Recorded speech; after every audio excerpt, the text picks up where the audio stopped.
saying death is worse, let's not pretend otherwise, but this is WCW, that at one point was the land of no disqualification matches that ended in disqualifications, and one-on-one bouts that would end with a random third person winning.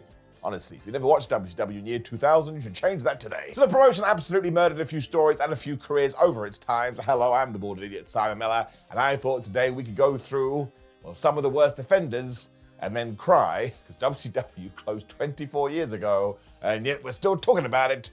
Let's go. Number 10, losing to Vince Russo. So I always enjoy this one because when Vince Russo did jump ship from the WWF to WCW in 1999, he made it very clear, listen, I don't want to be the center of attention. It's not going to have anything to do with me. I would just work diligently behind the scenes. And then within about 8 seconds, he was an on-screen character and he was winning world title belts. Now, there were upsides to him joining because, of course, people like Booker T finally got their due and he too won that world title. And that was at Bash at the Beach 2000 after all of that nonsense with Vince Russo, Hulk Hogan and Jeff Jarrett. And this is always the problem when it comes to WCW. You get excited about one thing and instantly you're like, damn it happened after that. When we jump to the September after that pay-per-view though, Vince Russo did indeed beat Booker T, not once, but twice. The first came when Scott Steiner essentially took Vince Russo's dead body and threw it over and destroyed Booker T to get the 1-2-3.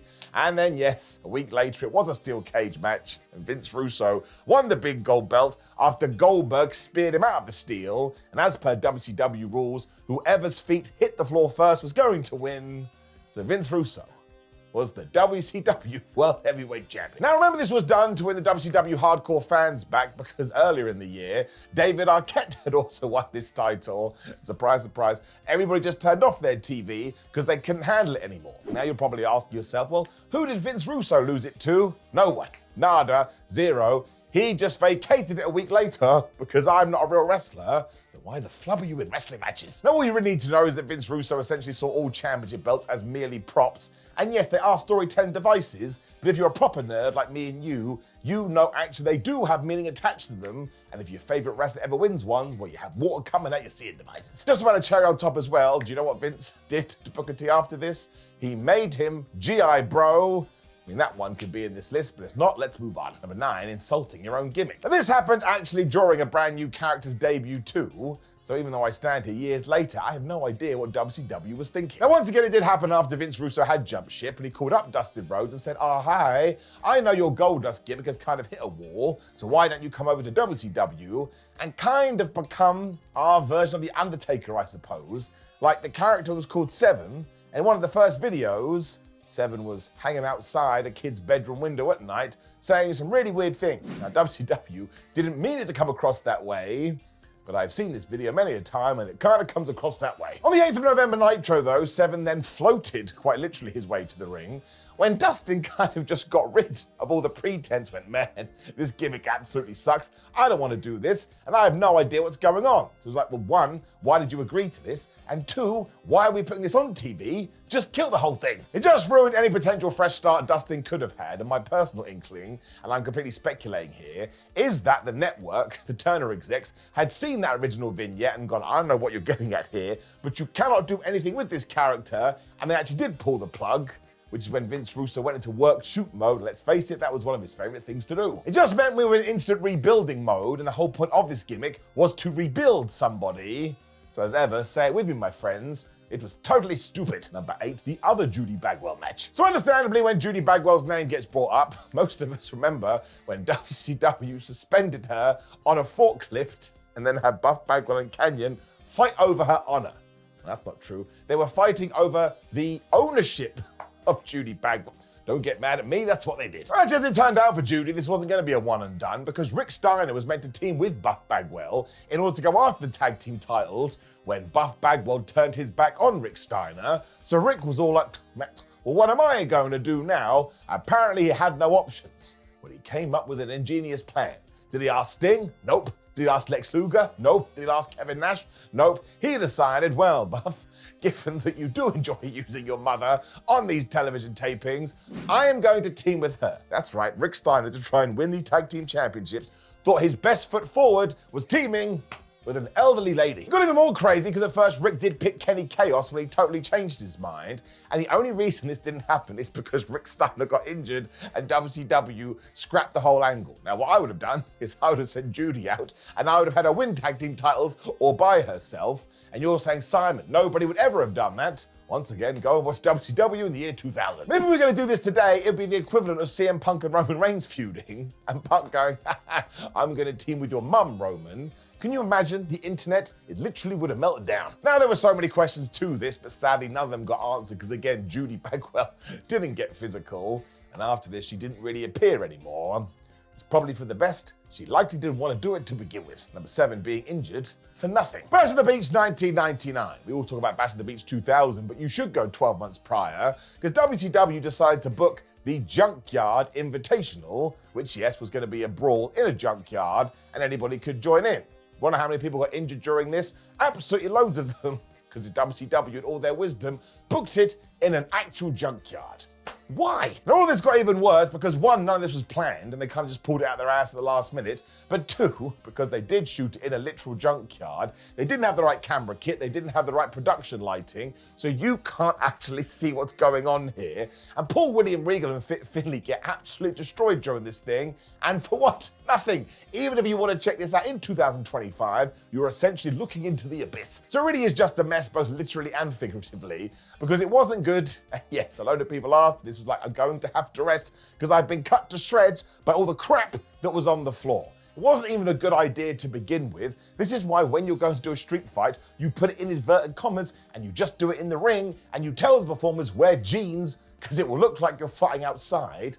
Don't actually fight outside. I mean, a kid could have worked that one out. Number 5, getting stolen by the WWF. So this one is so funny, and I really would like somebody involved to talk about this because I don't get it. But you all remember in the mid-90s, Kevin Nash and Scott Hall jumped to WCW for major contracts, meaning the character of Razor Ramon and Diesel were essentially dead. Then Vince McMahon woke up one day and said, we don't need human beings to play these guys. We can just bring back anybody as Razor Ramon and Diesel. And that's what they told the fans and the wrestling world they are going to return. And yeah, it was Glenn, I'm soon to be Kane Jacobs, and Rick Bogner, and the whole thing was terrible, it was awful, we've talked about it time and time again. The buzz got so loud though, even WCW got drawn in by this, so despite the fact that Scott Hall and Kevin Nash were under contract, WCW improved the terms of their deal. Now listen, maybe this is an old wives' tale, and somebody can confirm, but if you know they've legally signed a document, why would you care about the outside noise? They wouldn't be allowed to leave, but apparently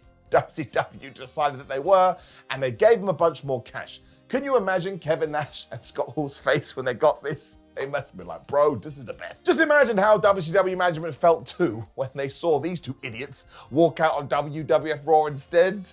This was embarrassing, man, and I still don't understand what happened. Number 5, the Viagra match. So on the off chance you don't know about this, I will fill you in like Craig David, but genuinely, you do want to rank some of the worst moments in WCW, especially because once again they were meant to be appealing to a hardcore audience. It's right up there. But Vince Russo just went mad during the year 2000. On the July 31st Nitro, he had Shane Douglas and Billy Kidman have a Viagra on a pole match. Now you'll be saying, Simon, why didn't they just go to their local pharmacy? It's a great question, but we had told that Billy Kidman had lost Torrie Wilson because he wasn't able to get it up, and that Shane Douglas would like the extra power, so yep. Fought over this medicine, with the winner essentially being allowed to date Torrie Wilson.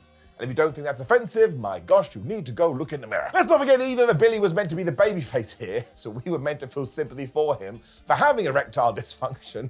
And again, don't get mad at me. This was the story that was playing out on television and what everybody thought would increase the ratings. Let me just check. It didn't. Even the bottle of pills itself was totally embarrassing because it was just this massive jar that said Viagra in huge font, because of course wrestling companies think we're stupid and we couldn't possibly have a real bottle of Viagra there. We'd never be able to figure it out. It was really bad, all things considered, and it did nothing with Shane Douglas or Billy Kidman. In fact, they had to recover from this, and yes, there was no upside because we didn't create any new fans. Instead, you just get me in 2025 telling you how dumb it was. And before the Yeti. Look at this picture, right? Look at it. We can leave it right there, but we won't. And this is from October 1995. This isn't the year 2000. Because sometimes people like to go, oh, WCW used to be such a serious wrestling company. No, they didn't. And the Yeti was indeed revealed as the Dungeon of Doom's secret weapon as the DOD tried to take down Hulk Hogan. And it walked out during a match between the Giant and the Hulkster. And again, that's a mummy. It's not a Yeti. It's also been made by a child. But the really bad thing here is that as the Giant and the Yeti team up Hulk Hogan to give him a double bear hug, well, listen, you're going to have to go watch the footage because you think I'm joking. I'm not. It looks like they're humping Hulk Hogan. Okay, I'm sorry, but it's true. Now, in case you need some trivia, it was actually Reese who played this thing, who would go on to be a part of Raven's flock. And have you ever looked out a window and pondered to yourself, I wonder why Hulk Hogan did have to turn heel a year after this? Well, now you know, it's because his babyface run was terrible. I guess it works. He did put Hulk in the position where he did have to reinvent himself. Maybe he wouldn't have been as appealed to the NWO. But I actually will tell you to watch this later on if you do have the time. And remember, it's meant to be a Yeti. That is not a Yeti. So somebody could fill me in there as well, I'd massively appreciate it. Number 3, the personal demons. So I'm certainly not just specifically pointing the finger at WCW here, because all wrestling promotions are terrible at this. But yes, in the late 90s, somebody went, listen, Scott Hall never comes to work because he's dealing with personal issues. So do you know what we should do? We should turn it into a story on Nitro. It was offensive, it was awful, and we never should have done it. Because yes, we actually had people coming out and saying, oh, poor Scott, how are you going to be able to perform in any matches? Because you're essentially drunk right now. Meaning Hall then had to pretend he was drunk. And how is anybody meant to get better if you're dealing with this in reality off cameras, but then on cameras you kind of have to bring that into your performance? I mean, you were never giving him a chance. He had to do this during matches too, and listen, it would have been bad enough if we had included this after Scott Hall got clean, but as we know in the modern day, Scott essentially struggled throughout his WCW run. It's one of the reasons he didn't actually become a world champion, because management didn't trust him. Really what Hall needed was time off here and professional help so he could get back to balance. And let's not pretend that Scott Hall wasn't an incredible pro wrestler, he was. And if he could just got his head in the right place, man, the ceiling would have been super duper huge. But no, instead of like offering a hand and saying, we can assist you, Scott, we did this instead. And while the other ones are quite funny, this one is just so damn low. And yeah, I know, I get it, it's not just WCW. Let's never do it again. Number 2, the Shockmaster. So of course we have to throw this one in there, although I will debate this till the cows come home. Fred Ottman had to use a voice box and was wearing a sparkly Stormtrooper helmet. Even if he hadn't tripped over that wall when he did debut, this wouldn't have worked. I mean, surely Lucasfilm would have rang up and said, excuse me, that's our intellectual property. Stop putting sparkles on it. Now, of course, WCW would have preferred this did go off without a hitch just to see. Because not only did it affect the Shockmaster, but Ric Flair was involved in that opening segment, the British Bulldog, Sting was there, Psycho Sid, and Harlem Heat. And because the British Bulldog just bursts out loud, this is essentially the most famous blooper in professional wrestling history. So actually all had to recover, because whatever this story was meant to be, it was instantly in the floor. Now I do feel sorry for Fred Ottman, because I bet he was mortified after this. Imagine that feeling in your tum-tum. But actually today it's a great story, because he still goes to conventions with the Shockmaster gear, and apparently he makes a lot of money. So listen, mistakes are always going to happen in life, but you can benefit from it, well then you should take advantage. So actually, the craziest story in all of wrestling ends with a good feeling in your Tootsie Toes. It is true though, he was never really given another property in all of professional wrestling, because everybody was always going to reference this. It's a bit like Titus O'Neil falling under the ring. You essentially have to make that your gimmick till the end of time. Number 1, being fired instantly. So the Raw Nitro simulcast back in March 2001 is still one of the most historical events in all of pro wrestling.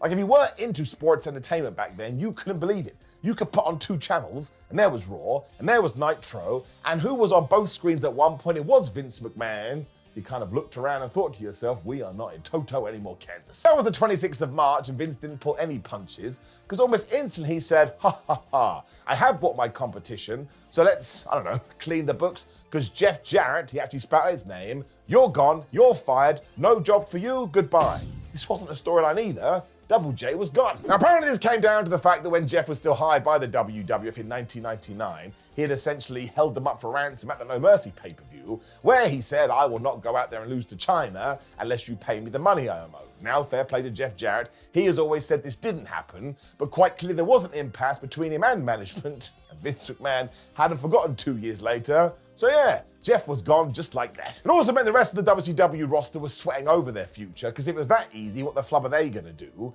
And if you ever wondered why Jeff Jarrett went and helped start TNA, that's why. He knew from day dot, well, I'm never going back to WWF, so I may as well try and build a brand new competition. It was the worst possible outcome though, and listen, nobody clued Jeff Jarrett up before this, so he experienced it the same time we were, so sure, I'm pretty sure he's happy that he's still alive, but that is terrible news. But in that moment, he was like, man, just bury me now. Now there's gonna be loads of these, but let's know other awful WCW moments that figuratively were worse than death. Like the video, share the video, and subscribe. Click the video on the screen for yet more WCW fun. There's so many stories. You'll always have a good time. But others, my friends, have a terrific day. See you soon.